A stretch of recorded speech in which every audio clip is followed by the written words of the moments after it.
Hey guys, welcome back. You're probably like, oh, welcome back to what? It's been like probably, I don't know how long it's been, probably been like 6 months since I made a video. I kind of stopped caring about it, but I'm gonna start making videos again. Maybe like once a week or something, we'll see. But one thing I'm gonna talk about today is my new tie rod setup. Since I've been asked a lot of questions about this, and it'll just give some better explanation so people kind of have an understanding of what I have going on and why. Um, that way, because people are kind of interested in these and they get a better understanding of what I've been doing and how I've been doing it, and etc. So first off, this is a stock FJ tie rod, 2-inch extension for long travel factory Sankey outer. The uniball on this is like, or the ball joint on this is like an inch, if that. I didn't cut any of these apart yet to see what the actual size is, and this is just under a ½ inch where it necks down here. The biggest portion of this is 5/8, and then it necks back down to a 15 millimeter thread there. The thread on the back of this is a 15 millimeter, or is a 22 by 1.25, and this has been in the truck for about I don't know, 3 or 4 months now, and it's still pretty tight. These are also 555 inners, I think, I can't remember. Um, so that is the factory one. And one of the things I was doing when I was talking about going up to the Tundra tie rods was my biggest thing was the strength of this inner joint here. I might put a clip in right here.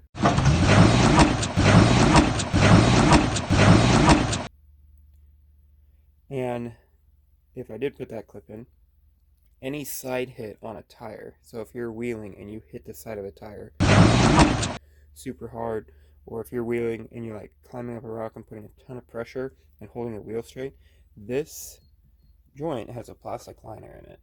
You can see it here. If you hit this, because this ball is so small, which means there's not a whole lot of contact area on that plastic liner, you blow that plastic liner out, and then the joint will get sloppy. So during the summertime, I get like 4 months out of tie rods. I literally have a milk crate full of tie rods where they're still okay tight, but it's not great for like on-road driving still. And I just keep those as spares just in case I need them. I have never had an issue with an outer. I've never really bent an inner very good. I've had like little bows in them where I'm adjusting the tie rod and I can actually see it doing this. But that's it. So that was the main reason for going up to the Tundra tie rod, is because this uniball, or this ball joint, is like 1.8 diameter. So if you take a side hit, there's way more contact area on the plastic liner, and this plastic liner is like twice as thick, or 3 times as thick as the one in the FJ tie rod. So if you take a hit, a nice gnarly side load on a tie rod, there's a lot less chance of damaging that. And then overall, I run 37, so just turning on the street, this tie rod will have a lot less, or the ball joint itself will have a lot less wear in it. But a factory Tundra tie rod, this comes out to here, and this is a square corner right here, so there's no step here. And then this thread is like 32 by 1.25. So obviously it's not going to fit in an FJ steering rack. So I had to neck this down to 1.65, and then I had to turn this thread. This one's better, but I had to turn this thread to 22 by 1.25. And the reason you have to do this is because the factory, this actually slides inside of the rack. When you turn full lock to one way, this will come into the rack probably about to there. This was the prototype that I was doing, and so I was just trying to do it quick and dirty to make sure it would work. So this is turned down to 625. This is reamed 625. So it's a slip fit.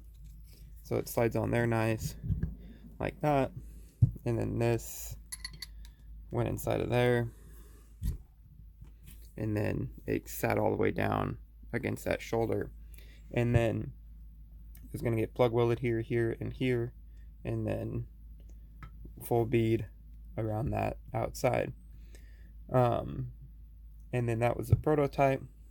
How it was going to work, I just wanted to lay everything out, install it, roughly get an idea of how everything was going to work without actually putting it together. And then I cut it apart to see if I would have good enough strength in here, because it was notched and there's a ton of meat in there. So there's more meat in there than there is on this still. So with version 2, turn the thread down, turn that down. This diameter here is 625. So this diameter here is the same size as this here, and 100th bigger than that. And this outer diameter of the tie rod is just over an inch, and then it necks down here to 950. And this new or not necessarily adapter, but this extension is also 950, and then this is 15 millimeter. Once I thread the outer onto here, you'll see the difference. The jam nut ends up the end of it about right there. So this area is super short, and this area is still short, and this is also heat treated all the way up here because of it's heat treated for the uniball, or for the ball joint itself. So this area, both of these areas being so short now, greatly strengthens the overall breakability and bendability of the tie rod itself. But it should hopefully, is my, like, I really hope that this area here and this little area here, and then the outer still being factory FJ, will still break before you blow a steering rack up. That I can't guarantee it, and that's one of the reasons why I want to test these before I would produce them, because if for whatever reason it is, prone to blowing up a steering rack way easier, that's something that people need to know before they would purchase them. And obviously I wouldn't be liable for anything like that. But anytime you strengthen something up, there's always going to be another weak point. If you run a stronger CV, your next weak point is your diff. If you run a stronger diff, next weak point is your drive shafts or transfer case.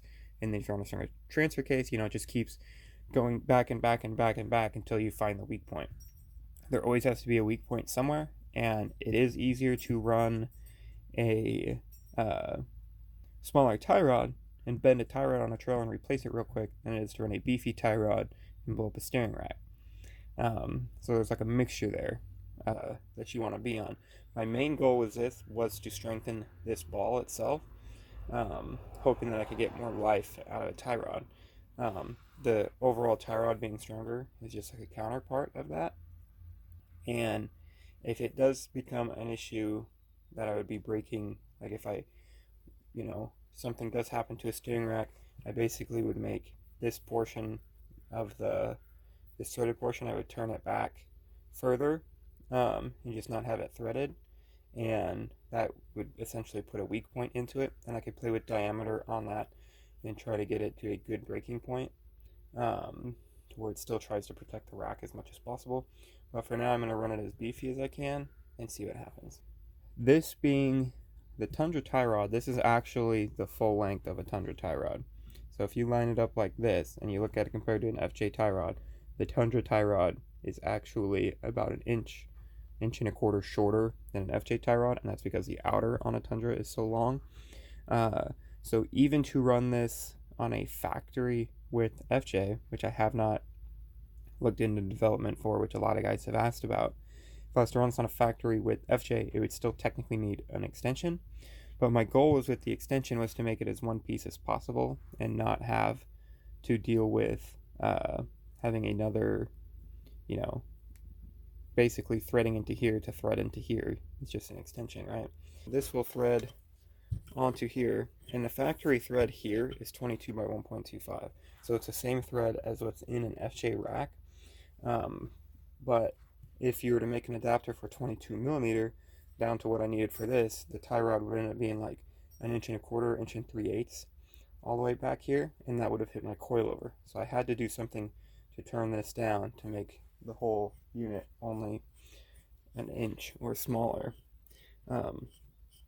So this threads on like this, and it gets tight towards the end, because it hits a shoulder in here, or a taper in here, which was how it was planned. Forgot my tripod, so I'm doing this all one-handed. So this will thread all the way up to here, which I'll do, and I'll show you that before I weld it. And this gets plug welded here. When this threads all the way in, it comes into this hole a little bit, and then you can basically plug weld as much as you can all the way out to here, plug weld this, full weld it, and then blend it flat. And that just gives you a little bit more peace of mind that if something would happen to the threads and this was tight up against his shoulder, it shouldn't have any issues anyway. But it's just kind of so yeah, next step I'll do that, and then I'll show you guys the assembly process and cutting the rack and all of that too. So I've literally been grinding this for about 35 seconds, and if you look right here, you can see that's the lip that the old tie rod boot would sit on. It's about 3/8 of an inch deep. You have to grind this off to get full steering angle, and I'll show that. And once this is cleaned up, then the Tundra boot slides over this whole thing. It's literally perfect. And make sure you clean this out really good. I stacked paper towel in here on the other side, and I caught it on fire, so it didn't really help anyway. So now that's all cut out, and it shortens it about 3/8 of an inch. So I'll install the tie rod, and then I will show you guys how the boot works and all that. Alright, this is all welded up, painted black, tightened up, locked in.